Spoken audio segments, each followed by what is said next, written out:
Patrice Palec pour Mac Journal 77. Je me trouve à Mitry-Mory, à Vatalan, où Madame Charlotte Blandiot-Fleury, la maire de la ville, va présenter ses vœux à la population. Et donc je vous invite à rentrer pour voir cette cérémonie.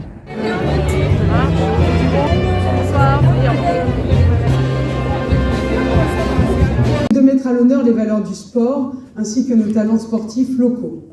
Car on ne le redira jamais assez, chaque championne, chaque champion passe dans les mains d'un club municipal, d'éducateurs sportifs locaux, bien souvent bénévoles.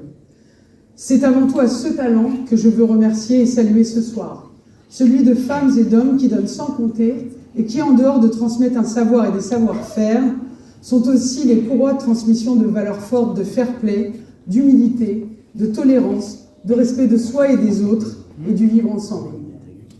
La récompense de cet engagement, c'est d'être les acteurs de citoyens accomplis, bien dans leur tête et dans leur corps. La récompense est aussi de voir certains de vos élèves se hisser au plus haut niveau et même atteindre de possibles qualifications aux Jeux olympiques et paralympiques. Mitry-Mory, ville sportive et terre de jeu, compte parmi ses talents 4 personnes qui pourraient porter les couleurs de la France lors de ce grand rendez-vous cet été. Ce soir, nous tenions à les mettre à l'honneur et à leur assurer de tout notre soutien dans cette dernière ligne droite avant qualification, car à coup sûr, ils emmèneront avec eux, en plus des couleurs tricolores, un bout de Mitry-Mory. Le premier d'entre eux, photographe indépendant, athlète et président du club La Meute Running, Mathieu Leroux a de nombreuses flèches à son arc. En mai 2022, Mathieu Leroux participe à son 2e marathon Poitiers Futuroscope et remporte la victoire en 2 h 32 minutes et 16 secondes. Notre première exigence doit être celle de la paix, du respect des droits humains.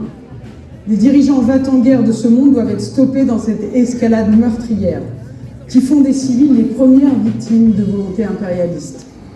En Ukraine, où le combat fait rage depuis presque 2 ans, jour pour jour, si bien que l'on ne sait plus vraiment quel est l'objectif recherché d'un tel conflit aux portes de l'Europe, qui a essuyé pourtant 2 guerres mondiales dans le précédent siècle.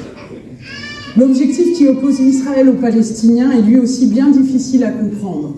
Bien sûr, il y a cette terrible et condamnable attaque terroriste du 7 octobre perpétrée par le Hamas sur Israël, faisant plus de 1300 victimes et des otages encore détenus à Gaza, dont la libération doit être une exigence. Mais la réponse violente et aveugle qui s'abat sur un peuple discriminé et colonisé depuis 75 ans n'est humainement pas supportable. La vie de chaque humain sur cette terre est et doit être l'égale de chacune de l'autre. Si l'on veut pour l'avenir de notre humanité que la communauté internationale et le droit qui s'y accroche nous prémunissent de tels massacres, il faut exiger plus fortement, plus fermement qu'ils s'appliquent à tous. Nul ne doit être au-dessus de ses droits fondamentaux et la voix singulière de la France doit peser bien plus fortement, car c'est notre humanité qui se meurt à laisser de tels drames se jouer devant nous, sans qu'aucune issue politique apaise cette terre si particulière. Permettez-moi de reprendre les mots de Dominique de Villepin à ce sujet. Il me semble d'une clairvoyance et d'une justesse rare.